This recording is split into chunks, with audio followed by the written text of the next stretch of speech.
Welcome back. We're here to cover the karmic third-party energy to see where this energy is unraveling. Now, for those of you that don't know, I'm Yildiz from Yildiz Readings, psychic medium, clairvoyant, and intuitive astrologer, as well as I cover twin flame content online. And should you wish a booking, you can go to the link directly below. Separately, we do hold our Sage in a Circle Network membership link.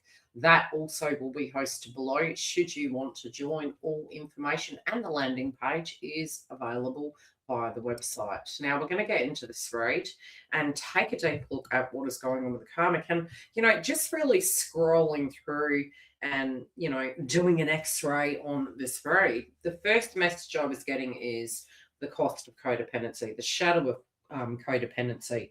And it does appear to be that this person this week, moving into the beginning of the month, it feels that that post moon in Scorpio has done a bit of a number on these individuals. And, it's almost like their revelation is, well, I don't know who I am outside of this circumstance, because we have belonging to their own dreams and a forced upon situation to, in the karmic realm, really realizing they're quite codependent, realizing what they directly thought was very stable is now not, and maybe it's fixed upon a, how do I put it? It's almost like the only reason it exists is because of that. And so there's a big questioning that they've got going on inside their minds. Who am I separate to this person? Who am I separate to this circumstance? Who am I after that?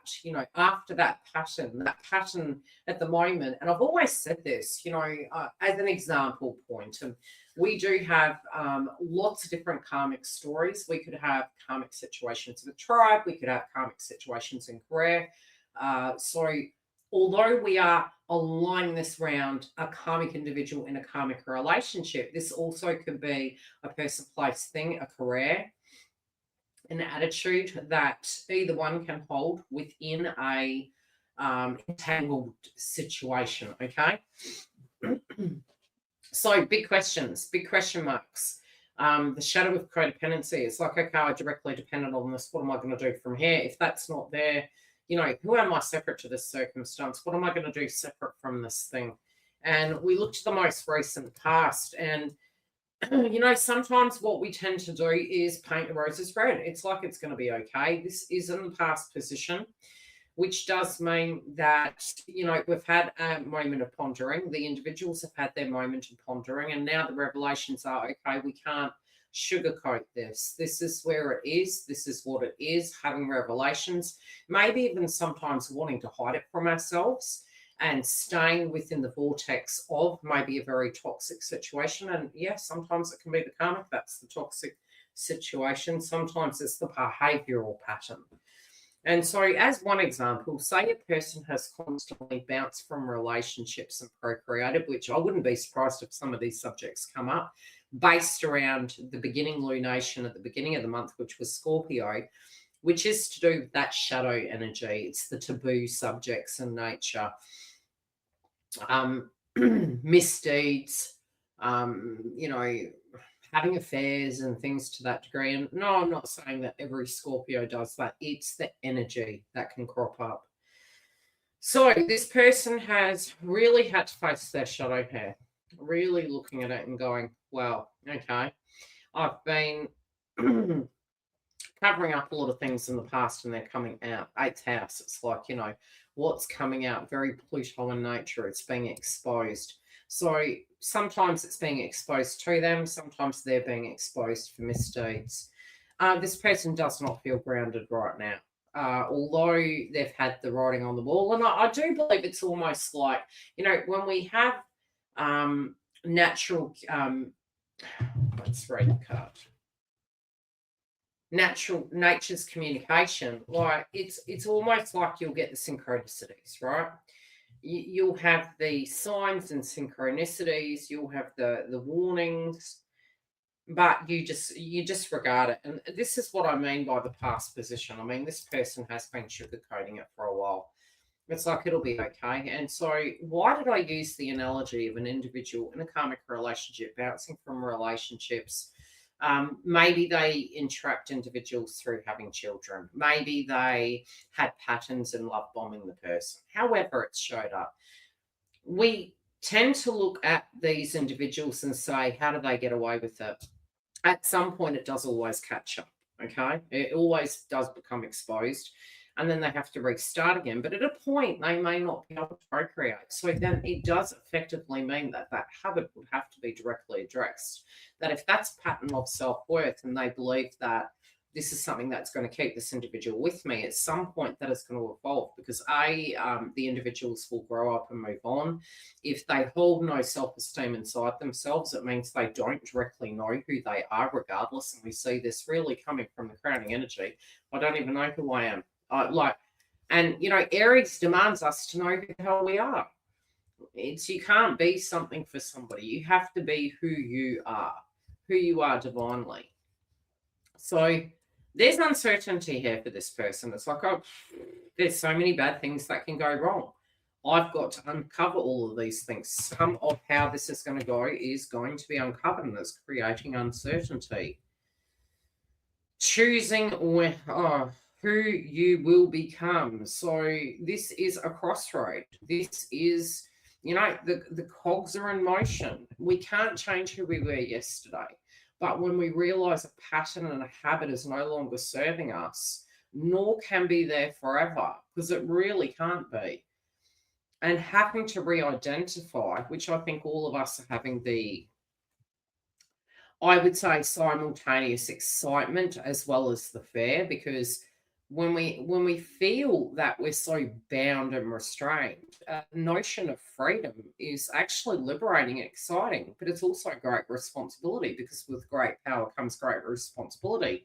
So I feel this person's only really viewed it from one side, and I think even the mere thought of being an independent thinker, an independent individual, it completely scares the crap out of them. Yeah, it's like looking at it like, this is impossible. I don't even know what to do with myself. Although when they do shred the onion layer back, they do have what it takes. It just hasn't necessarily been used in a healthy way. To form a pattern is a tactical approach to achieve a target. That energy also can be used for good. It can be used for growing deeper connections, being truthful about who you are. And, sometimes it's because we're scared that somebody's not going to be, why would they choose us? Because this is the law of attraction. We're attracting in sometimes fear-based frequencies. So I feel this person does have an impossible task. I do feel this person is having to face some of these storylines.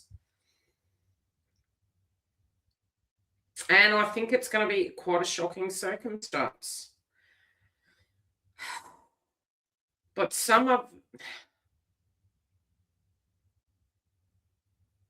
I do think there's some regrets, but there's going to be a different perspective they've got to look at. I remember having a chat a couple of weeks back with an individual at a shop, and she was ever so upset that, she couldn't even really put her finger on it. She just randomly started talking to me, and she says, oh, I really think I need to talk to somebody. And then she just started talking. I was like, oh, okay then. I actually happen to have Scorpio on my chart, so I do tend to find that people will very much pivot towards me and open up and express things. And, in my early years, I was quite baffled by it, but I do have a deeper understanding of the zodiac signs, kind of things that it attracts. And Scorpio generally is more open-minded to even being able to talk about the most difficult subject matters. So they can move into careers of, they can move into the gory kind of things. It could be counseling, sexual therapy. It could be forensic, investigator, things like that, working in a morgue. So we can deal with the grit. It's not we're putting our hands up and going, oh, I'm really interested in that. No, it naturally is an ability we have. We can see below the surface. And this person expressed and opened up to me of some challenges that they were having. And, you know, one daughter wasn't talking to her. The other one was getting engaged. It was like, oh, hey, I've got this drama because I've got to go to this engagement party. And, you know, I don't want to make it awkward for the other daughter. And so we went down the rabbit hole with some maybe ways we could view it and deal with it. And then I said to her, you know, the thing is, you probably feel you're losing your daughters. And she goes, you're right, actually, I do. And I said, but what you're losing, you're also gaining. And she goes, how is that? And I said, because you're gaining a new chapter in your life, which is Aries. You know, this person here in this reading needs to face some things. They're going to lose something, but they're going to gain something. They're going to gain some wisdom. They're going to gain some growth. They're shitting themselves. I will be perfectly honest. They do not believe in themselves. They're actually being challenged to believe themselves, and they are going to have to deal with a shocking event. It does appear to be that a shocking event's coming. This is going to be a balancing of the karma. I don't think naturally they're going to like it, but on the aftermath, this does give this person an opportunity to rewrite their path and to make sure that their future doesn't have to end up the same way again. We will check in with this energy next week. We do have the masculine, feminine, and karmic third-party energy out. And if you do want to book a reading to see how your joint connection's going or to deal with any situational shifts inside your path, feel free to jump online and visit our website for bookings. We also do host our Sage in a Circle Network landing page online, and you are able to sign up to it should you want that added support on a day-by-day basis, which is quite valuable, especially when you're going through the ascension process. Take care. We will check in with this, and I'd love to hear how this energy has played out if you have any details.